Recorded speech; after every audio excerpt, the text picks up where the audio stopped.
সম্মানিত হাজিরিন, প্রথমত ক্যামেরাগুলোকে একটু সুযোগ আমরা দিয়ে দেই, কারণ আল্লাহর দিনের প্রচার প্রসারে কিছুটা হাত তো তাদেরও আছে, অস্বীকার করার কোনো উপায় নেই। যেহেতু আজ মিডিয়ার যুগ, আর মিডিয়া মুসলমানদের শক্তি নয়, মুসলমানদের বিপক্ষেই বেশিরভাগ মিডিয়ার অবস্থান। তাই যেহেতু উলামায়ে কেরাম ফতোয়া দিয়েছেন যে হাদিসে যে ছবিকে আল্লাহর নবী ছবি আঁকাকে নিষিদ্ধ করেছেন, ক্যামেরা ওইটাকে ইঙ্গিত করে না, কারণ ক্যামেরার ছবি তোলাটা মূলত ছবি আঁকা নয়। আপনি আয়নায় যেরকম নিজের প্রতিবিম্ব দেখেন, ক্যামেরা ওই ধরনের একটা কাজ করে। আর যেহেতু উলামায়ে কেরাম ফতোয়া দিয়েছেন, তাই আমি উলামায়ে কেরামের ফতোয়ার উপর ক্যামেরাকে অ্যাপ্রিসিয়েট করি। আর ওই যদি ক্যামেরা থাকতে হয়, তাইলে আমরা আল্লাহর দিনের প্রচার প্রসারে যদি এগুলোকে কাজে লাগাই, তাইলে তো আল্লাহর দিনের সাথে এটি আমাদের একটা খেদমতের অংশ হবে। এজন্য মাঝে মধ্যে আপনাদের বিরক্তির সৃষ্টি হয়, আমি বুঝতে পারছি যে ক্যামেরা ঠিক করবে তাদেরও তো একটা মানে টেকনিক্যাল বিষয় আছে যেগুলো আমরা বুঝবো না।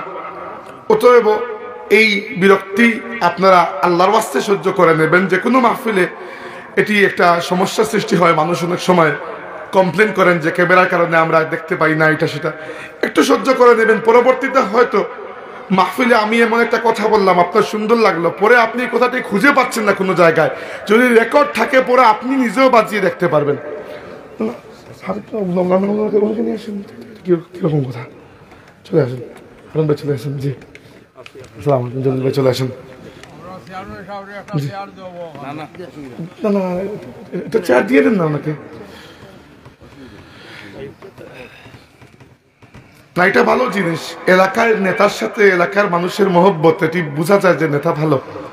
যদি ওনার সাথে আমার ব্যক্তিগত পরিচয় হয়তো নাই, কিন্তু এটা একটা ভালো জিনিস, কারণ আল্লাহ রাব্বুল আলামিন কিয়ামতের ময়দানে কিছু মানুষকে তার আরশের নিচে ছায়াদান করবেন। এর মধ্যে তালিকায় প্রথম ব্যক্তির নাম আল্লাহর রাসূল বলেছেন ন্যায়পরায়ণ শাসক। অতএব যে ব্যক্তি তার কনস্টিটিউয়েন্সির মানুষের কাছে ভালো মানুষ হিসেবে পরিচিত, কিয়ামতের ময়দানে সে আল্লাহর কাছে বড় মূল্য পাবে। অতএব এটি আমাদের জন্য শিখার বিষয়। হাজিরিন, আজকে আমরা কথা বলবো ঈমান এবং কুফর নিয়ে, এবং ঈমানের গুরুত্বপূর্ণ উৎসগুলোর মধ্যে অন্ততপক্ষে একটি উৎস নিয়ে আমরা কিছুটা বিস্তারিত কথা বলবো ইনশাআল্লাহ। দেখুন, ঈমান কি এবং কুফর কি, এটি জানা আমাদের জন্য এজন্য জরুরি, কারণ ইসলামের সবচেয়ে বুনিয়াদী শিক্ষা হচ্ছে আকাইদ।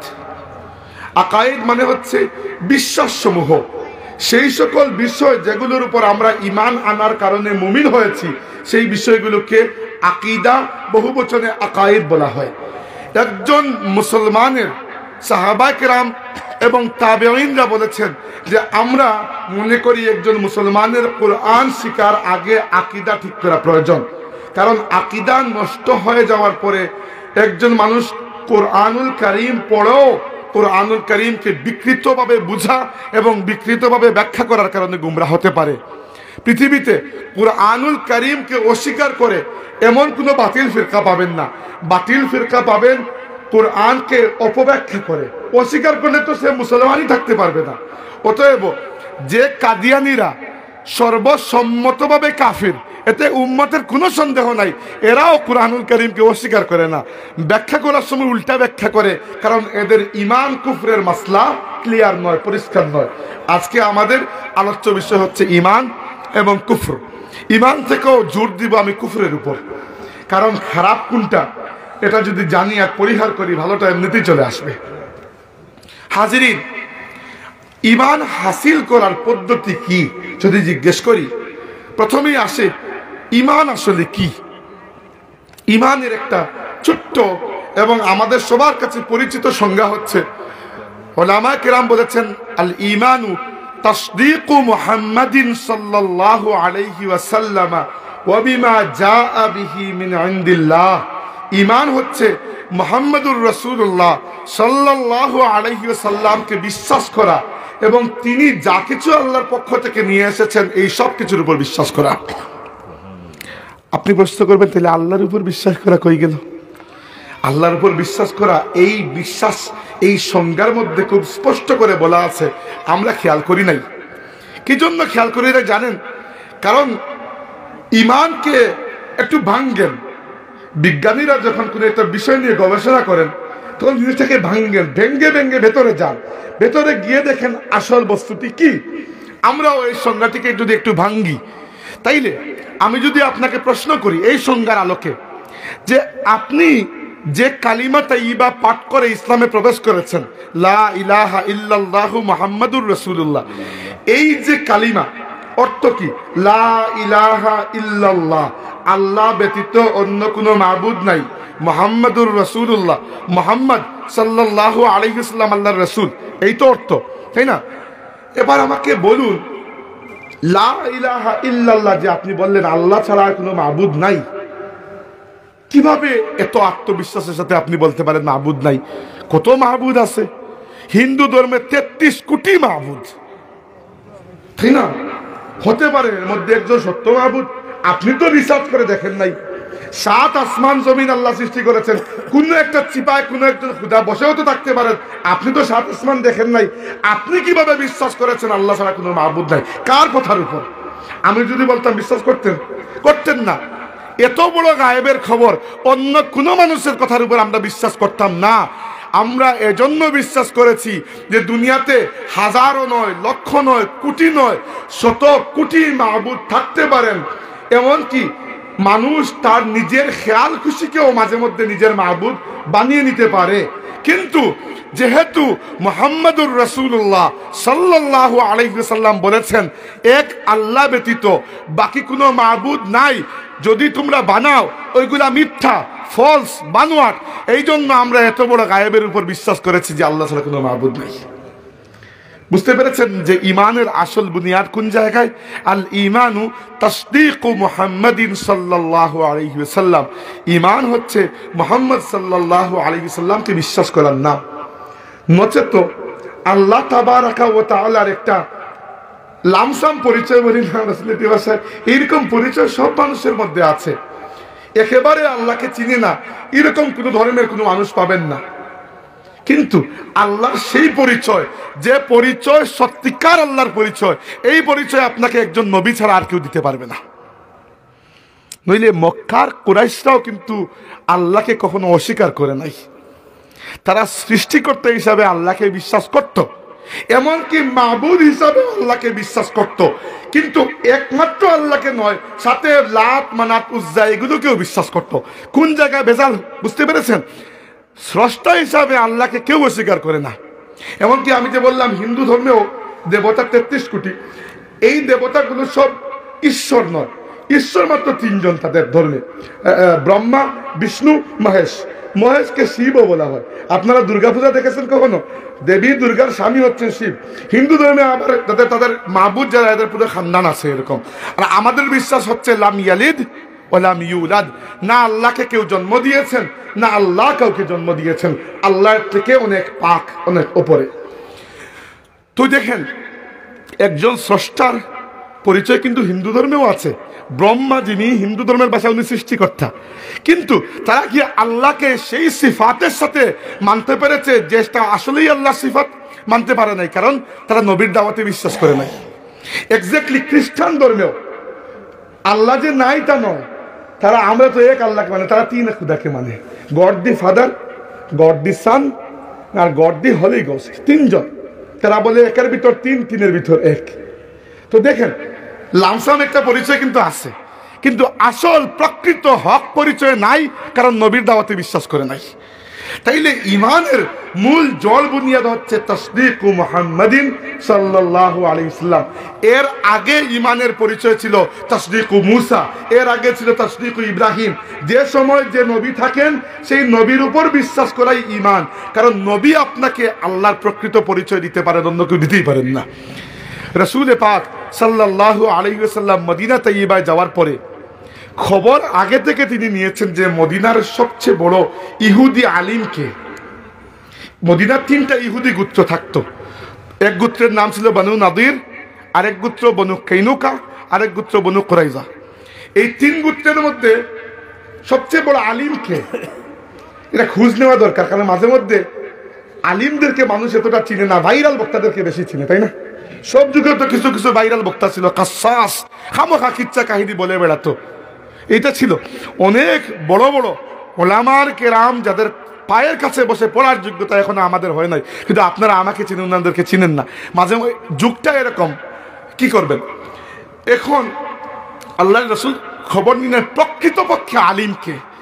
খবর নিয়ে জানা গেল সবচেয়ে সিনিয়র আলিম হচ্ছেন আব্দুল্লাহ ইবনে সালাম। রসুল পাক সাল্লাল্লাহু আলাইহি ওয়াসাল্লাম তার সাথে সাক্ষাৎ করার একটা ইচ্ছা পোষণ করলেন। প্রথম দিকে গিয়ে অনেক ব্যস্ততা, সাক্ষাৎ হয় নাই, কয়েকদিন পরে সাক্ষাৎ হয়েছে। কিন্তু আব্দুল্লাহ ইবনে সালাম যখন শুনতে পেলেন যে বনু ইসমাইল থেকে একজন নবী এসেছেন, তিনি আল্লাহর রসুলকে দেখতে, আল্লাহর নবী যেদিন মদিনায় আসলেন প্রথম দিন রাসূলুল্লাহ সাল্লাল্লাহু আলাইহি ওয়াসাল্লামের খেদমতে গেলেন এবং গিয়ে পাশে যেতে পারলেন না, কারণ মানুষ ঘিরে রেখেছে। প্রথমবার তো মদিনার মানুষের খুশির কোনো সীমা নাই। এবার আব্দুল্লাহ ইবনে সালাম গেলেন, গিয়ে দূর থেকে আল্লাহর হাবিবের চেহারা মুবারক দেখলেন এবং পাশে যেতে পারলেন না। তিনি পরে বললেন এই কথাটি, অন রেকর্ড বলেছেন যে আমি দূর থেকে দেখেছি, পাশে যেতে পারি নাই, আর দূর থেকে দেখে আমার অনুভূতি হয়েছে আন্না ওয়াজহাহু লাইসা বিওয়াজহি কাযিবিন, এই চেহারা কোনো মিথ্যাবাদী মানুষের চেহারা হতেই পারে না। প্রথমে তো চেহারা দেখি তিনি শেষ। এমনকি হাসান ইবনে সাবিত, আমার প্রিয় একটা ঘটনা, আমি প্রায় ওয়াজে বলি, আমার ভালো লাগে এই ঘটনাটি। আমার নবীর কিরকম চমৎকার একটি সৌন্দর্য এই ঘটনার মাধ্যমে ফুটে উঠে। আপনারা কবি হাসান ইবনে সাবিতকে চিনেন সবাই, সাহাবী, যারা গজল গায়েরা তো চিনেই, তাই না? হাসান ইবনে সাবিতকে না জানলে আপনি ইসলামী গাজিল কিভাবে হবেন? হাসান ইবনে সাবিতই তো নাতে রসুল গেয়ে গেয়ে নাতে রসুলকে নাতে রসুল বানিয়েছেন। তো হাসান ইবনে সাবিত বয়সে তিনি কিন্তু রাসূলুল্লাহ থেকেও বড়, 7 বছরের বড়, অনেক সিনিয়র মানুষ। এবং ইসলাম আসার আগে তিনি একজন ফেমাস কবি ছিলেন এবং তার তিনি কিন্তু কবিতার বিনিময়ে অনেক টাকা, অনেক হাদিয়া গ্রহণ করেন, অনেক মোটা অঙ্কের টাকা। তো মদিনার ইহুদিরা তাকে বলল যে মক্কা থেকে একজন নবী আসছেন, আর মদিনার আউস এবং খাজরাজ গোত্রের মধ্যে খুব উৎসব, আমরা তো এই নবীকে মানব না। এবার তোমার কাজ হচ্ছে তুমি নবীকে দেখা মাত্র নবীর বদনাম করে, নবীকে ব্যঙ্গ করে, অপমান করে তুমি এমন একটা কবিতা রচনা করবে যেন নবীর অপমান হয়। হাসান ইবনে সাবিতকে তারা দায়িত্ব দিল, হাসান দায়িত্ব গ্রহণও করলেন, টাকাও নিয়ে নিলেন, কারণ তখন তো তিনি ইসলাম কবুল করেন নাই, কিন্তু ফেমাস কবি। এবং আরবি সাহিত্যে এক ধরনের আলাদা কবিতা আছে, ওইগুলোকে বলা হয় আল হিজা। আল হিজা কবিতা হচ্ছে খুচাখুচির কবিতা, একজন আরেকজনকে অপমান করে কবিতা। আরবি সাহিত্যে এরকম কবিতার খুব দাম। এবার হাসান ইবনে সাবিত দাঁড়িয়ে আছেন, রাসূল পাক সাল্লাল্লাহু আলাইহি ওয়াসাল্লাম মদিনায় এসেছেন, আর মদিনার মানুষের খুশির কোনো সীমা নাই। তারা বেরিয়ে গেছে, কেউ গাইছে তলা আল বাদরু আলাইনা মিন সানিয়াতিল উদাই ওয়াজাবা শুকরু আলাইনা মা দাআ লিল্লাহি দাঈ। আল্লাহর হাবিব সাল্লাল্লাহু আলাইহি ওয়াসাল্লাম প্রবেশ করেছেন উট মুবারকে চড়ে। আল্লাহর নবীর উটের নাম ছিল কাসওয়া। আবু বকর রাদিয়াল্লাহু আনহু ওই উট খরিদ করে আল্লাহর রাসূলকে দিয়েছিলেন। রাসূল পাক সাল্লাল্লাহু আলাইহি ওয়াসাল্লাম দুনিয়াতে যতদিন ছিলেন ওই উটের উপরে তিনি সওয়ার হয়েছেন। আল্লাহর হাবিবের ইন্তেকালের পরে সাহাবীরা মাঝে মধ্যে ওই উটকে দেখতে যেতেন। ওই উটটি কাঁদতে কাঁদতে খাওয়া দাওয়া ছেড়ে দিয়েছিল, মাত্র কিছুদিন পরে ওই উটটিও ইন্তেকাল করলো। তো এটি আমাদের নবী সাল্লাল্লাহু আলাইহি ওয়াসাল্লামের প্রিয়, এজন্য আমাদেরও প্রিয়। এক কথায় শেষ, রাসূল পাক সাল্লাল্লাহু আলাইহি ওয়াসাল্লাম মদিনায় প্রবেশ করছেন, আর হাসান ইবনে সাবিত দাঁড়িয়ে আছেন যে আমি তো দায়িত্ব নিলাম নবীকে ব্যঙ্গ করে কবিতা লিখব, কিন্তু ব্যঙ্গ করার জন্য নবীর মধ্যে কোনো দোষ তিনি খুঁজে পেলেন না। কাউকে ব্যঙ্গ করার জন্য তো কিছু পাইতে হবে, নাহলে আন্দাজে কি কবিতা লিখবেন? হাসান ইবনে সাবিত অনেকক্ষণ তাকিয়ে আল্লাহর হাবিবের চেহারা মুবারক, সিরাত এবং সুরাতের মধ্যে কোনো ধরনের কোনো নাকস, কোনো আইব খুঁজে পেলেন না। তিনি লিখলেন লাম্মা রাআইতু আনওয়ারুহু সাতাআত ওয়াদাআত মিন খিফাতি কাফি আলা বসরি খাউফান আলা বসরি মিন হুসনি সূরাতিহি ফালাস্তু আনজুরাহু ইল্লা আলা কদরি। তিনি বলেছেন যে ব্যঙ্গ করে কবিতা লেখা তো দূরের কথা, আমি যখন ওই নুরানির চেহারার দিকে তাকালাম আমার মনে হলো আল্লাহর হাবিবের নূরের ঝলকানিতে সম্ভবত আমার চোখের আলো অন্ধ হয়ে যায় কিনা। তিনি গিয়ে ইসলাম কবুল করলেন এবং পরবর্তীতে ইসলামের জন্য তার যে খিদমত সেটা তো আমরা সবাই জানি। কথার উদ্দেশ্য হচ্ছে আল ঈমানু তাসদীকু মুহাম্মাদিন সাল্লাল্লাহু আলাইহি ওয়াসাল্লাম। এরপরে ওবিমা জাআ বিহি মিন ইনদিল্লাহ, তিনি আল্লাহর পক্ষ থেকে যা যা নিয়ে এসেছেন, তিনি যা নিয়ে এসেছেন সেগুলোকে আমরা বিশ্বাস করেছি। তিনি যা নিয়ে এসেছেন বিশ্বাস করেছি। তিনি বলেছেন কোরআন আল্লাহর কালাম, নয়তো অন্য কোন সূরাতে কোরআনকে আল্লাহর কালাম বিশ্বাস করার কোন সোর্স আপনার কাছে আছে? আপনি কি জিবরাইলকে নামতে দেখেছেন? আপনার উপর নাজিল হয়েছে বা নাজিল হইতে আপনি দেখছেন? কিছুই তো দেখেন নাই। আমরা বলি মা বাইনা দুফাতাইনি কালামুল্লাহ, কোরআনের দুই মোলাটের মধ্যে যা কিছু আছে সব আল্লাহর কালাম।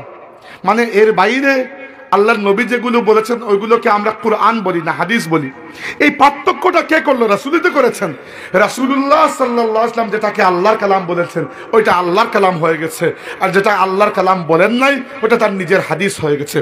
আমাদের পুরো দ্বীন ইসলাম আল্লাহর রাসূলের উপর টিকে আছে। পুরো দ্বীন ইসলাম বিশ্বাস করেন, আর কোনো সোর্স নাই। আপনি বলবেন সোর্স আছে কোরআন। এই কোরআনুল কারীমকে কোরআন হিসাবে বিশ্বাস করার পেছনেও তাসদীক মুহাম্মদ জরুরি। তাসদীক মুহাম্মদ ছাড়া সাল্লাল্লাহু আলাইহি ওয়াসাল্লাম কোরআনের উপরও আপনি ঈমান আনতে পারবেন না। কারণ আপনি কিভাবে পার্থক্য করবেন কোরআনের মধ্যে আর বেদের মধ্যে আর গীতার মধ্যে? আপনার কাছে কোনো সোর্স আছে? নাই। রাসূলুল্লাহ বলেছেন এটা আল্লাহর কালামের জন্য আমরা বিশ্বাস করেছি আল্লাহর কালাম। এমনকি গায়েবের উপর ঈমান সবচেয়ে শক্ত কঠিন বিষয় হচ্ছে মানুষের জন্য গায়েবের উপর ঈমান আনা। কারণ মানুষ যুক্তিবাদী প্রাণী। মানুষকে আল্লাহ আকল দিয়েছেন তো আকল গায়েবকে মানতে চায় না। বুঝতে পেরেছেন? আকল গায়েবকে মানতে চায় না। আর আমরা আমাদের আকলকে নিচে ফেলে রাসূলুল্লাহ সাল্লাল্লাহু আলাইহি ওয়াসাল্লামের উপর বিশ্বাস থেকে আমরা গায়েবের উপর ঈমান এনেছি। সবচেয়ে বড় গায়েব কি? সবচেয়ে বড় গায়েব হচ্ছে লা ইলাহা ইল্লাল্লাহ, আল্লাহ ছাড়া কোনো মাবুদ নাই। এর থেকে বড় গায়েব আর কিছু হতে পারে? এরপরে দেখুন, আপনার মৃত্যু পরবর্তী পুরো জীবন তো গায়েবের খবর, তাই না?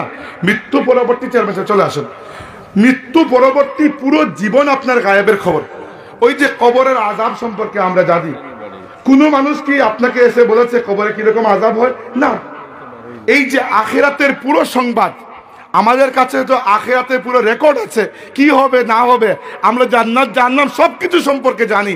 এই সমস্ত গায়েবের ইলম আমরা এজন্য বিশ্বাস করেছি যে রাসূলুল্লাহ আমাদেরকে বলেছেন, এগুলো আল্লাহ বলেছেন। অতএব আল ঈমানু, ঈমান কি? তাসদীক মুহাম্মাদিন সাল্লাল্লাহু আলাইহি ওয়াসাল্লাম, মুহাম্মদ সাল্লাল্লাহু আলাইহি ওয়াসাল্লামের উপর বিশ্বাস করা এবং গায়েবের উপর ঈমান আনা। আমি বললাম শক্ত কাজ, তাই না?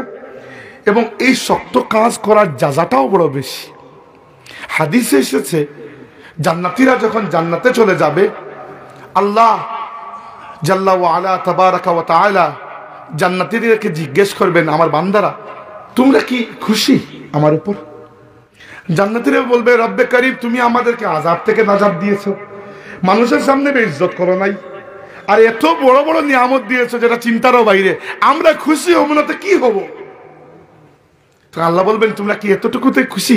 আর কিছু চাও না? মানব জাতি বলবে, আল্লাহ আর তো কিছু চাওয়ারই নাই। আমাদের সেন্স তো কাজ করবে না যে এর থেকে বেশি কিছু চাওয়া যায়, আমাদের আকল তো লিমিটেড।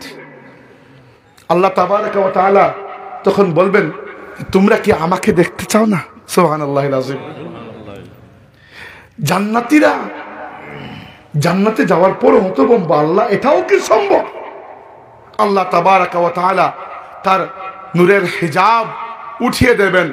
হাবিবে খুদা সাল্লাল্লাহু আলাইহি ওয়াসাল্লাম বলেছেন যে পূর্ণিমার রাতে আকাশ পরিষ্কার থাকলে চাঁদকে দেখতে যেরকম কোনো সমস্যা হয় না, কোনো ব্যাগ পেতে হয় না, জান্নাতীরা তাদের জান্নাতি চোখে এইরকম আল্লাহ তাবারাকা ওয়া তাআলার ওয়াজহে কারীম অবলোকন করবে। আজকে যে রবকে না দেখে সেজদা দিচ্ছেন, হয়তো রব সেদিন তৌফিক দিবেন দেখে দেখে রবের কুদরতের কদমে আপনি সেজদা করবেন। কিসের জাযা এটা? গায়েবের উপর ঈমান আনার জাযা। আল্লাযীনা ইউমিনুনা বিল গায়ব।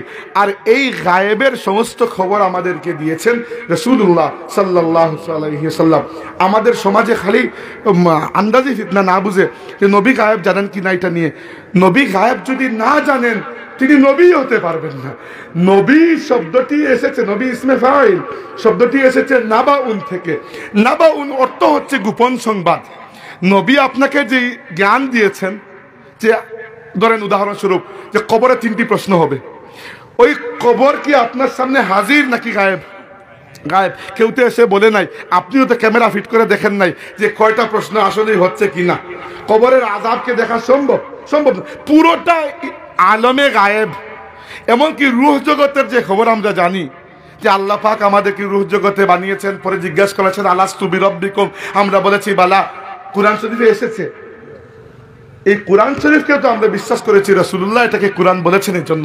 মানে আর কোন সোর্স কি ইমানের আপনি খুঁজে পাবেন? আমার কথা হচ্ছে এইটা, আল্লাহর হাবিব ছাড়া ইমানের আর কোনো সোর্স নাই, আর কোনো ইন্ডিপেন্ডেন্ট সোর্স নাই, একমাত্র সোর্স রাসূলুল্লাহ সাল্লাল্লাহু আলাইহি ওয়াসাল্লাম। এজন্য হাজিরিন, আপনার ইমানকে শক্ত এবং মজবুত করার একটাই পদ্ধতি, সেটা হচ্ছে রাসূলুল্লাহ সাল্লাল্লাহু আলাইহি ওয়াসাল্লামের সাথে তাআল্লুককে মজবুত করা।